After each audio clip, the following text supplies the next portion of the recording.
Have you ever been hurt so deeply that the memory feels like a wound that just won't heal? A betrayal, a harsh word, a broken promise? It creates a dividing line in your life. There's the before, and then there's the after. And in that after, the past can feel like a heavy chain, holding you captive in a prison of bitterness, anger, and resentment. We're told to forgive and forget. But what happens when you can't forget? What happens when the pain is so real and the memory is so vivid that letting go feels impossible? Today, we're diving into a book that tackles this painful and complex reality with raw honesty, deep empathy, and life-changing wisdom. It's Forgiving What You Can't Forget by Lysa TerKeurst. This is not a book of easy answers or cheerful platitudes. Lysa writes from the trenches of her own profound pain, the unwanted divorce from her husband of nearly 29 years after his repeated infidelity. This book is her roadmap, forged through over 1,000 hours of theological study and personal struggle for how to make peace with painful memories and create a life that's beautiful again. Part 1. Redefining the terms. What forgiveness is and isn't.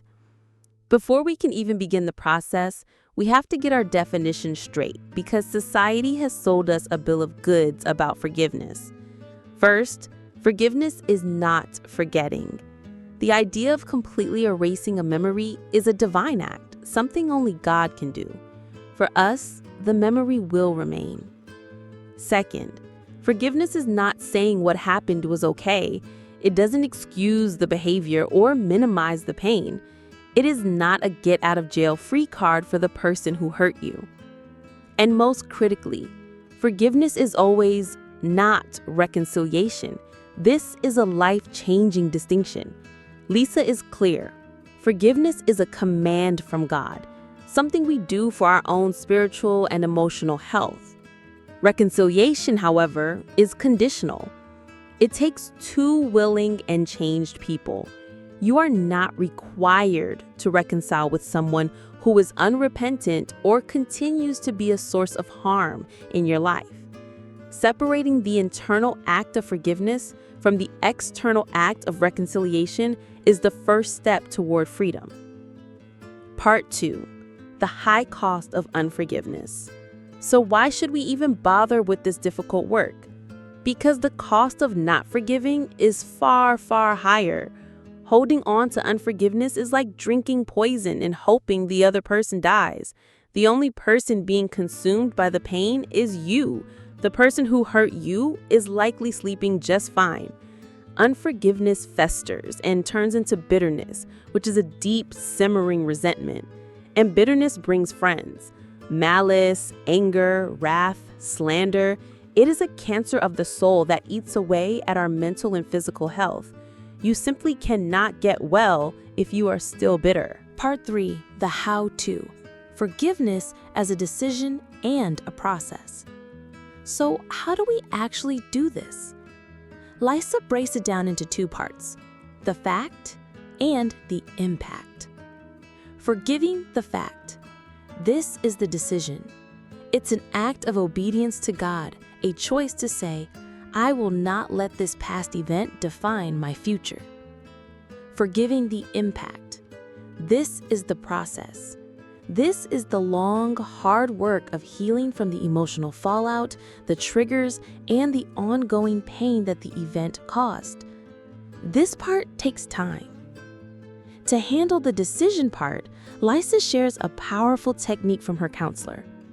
She wrote down every single painful fact of her husband's betrayal on small 3x5 index cards. The cards covered her floor. Then she took a piece of red felt, symbolizing the blood of Jesus, and covered each card one by one, saying aloud, in obedience to God, I choose to forgive this person for the fact of what they did to me. And whatever my feelings will not accept, the blood of Jesus will surely cover. This ritual shifted her focus from the staring face of her pain to the finished work of Christ. To handle the process part, we must learn to manage our triggers. When a painful memory is triggered, it's not a sign that forgiveness didn't work.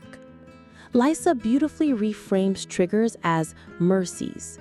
They are signals that there's another small part of the wound that needs a little more healing, a little more grace.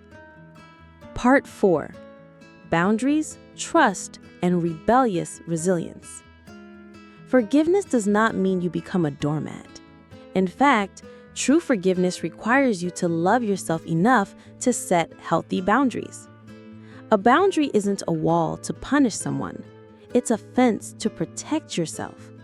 It's a 100% your decision, not theirs, about what you will and will not allow in your life. Sometimes our deepest pain is with God. We feel disappointed that He didn't intervene. Lysa is clear.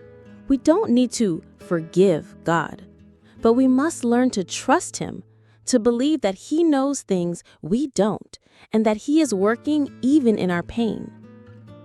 And what is the root of our bitterness? Often, it is unprocessed grief over a deep loss. We have to allow ourselves to grieve what was taken from us. Finally, how do you reclaim your life? Through what Lysa calls rebellious acts of resilience. It's about refusing to let the pain make your world smaller. After her divorce, she felt she couldn't have ice because her husband had always been the one to fix the ice maker. So she defiantly watched a YouTube video and fixed it herself, proving that there was still so much life left for her to live. She told herself she didn't like the ocean because of a deep-seated fear. But when a friend challenged her, she jumped in, played, and laughed, and for a moment, she felt free from the pain. It's about saying, "What if I did?" to the things your pain tells you that you can't. The final declaration. Lysa concludes with a powerful personal declaration. The person who hurt you does not get to define you. Their actions were a reflection of their own unhealed pain. You have too much good ahead of you to be held back by anger, haunted by resentment, or stalled by fear. Forgiving what you can't forget is a deeply compassionate and practical guide to one of life's most difficult journeys.